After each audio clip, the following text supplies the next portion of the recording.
Congress MDC Ronnie v. Lyngdoh has defended the decision of the party to support the NPP in the KH-ADC by claiming that this was done taking into consideration the pending amendment of the 6th schedule of the Constitution.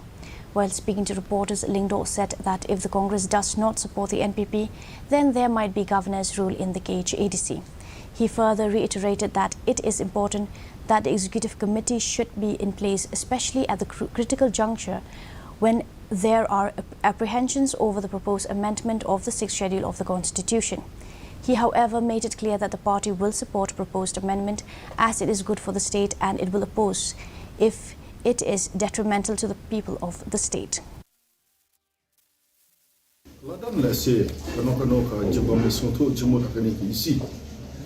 Day namta ba lada ngimai jingkershan kala la manwan ko gubernur sulung teban mentakan wan suka amendment jaga subsidy ibu par khoi kita khman kaba lada ngimdan menta hak amendment menta yo parliament ki ona menta de lada kawan ko gubernur sul mano ban take by kin je ko de jungi kendo ka sha ko dosto jungi kanung.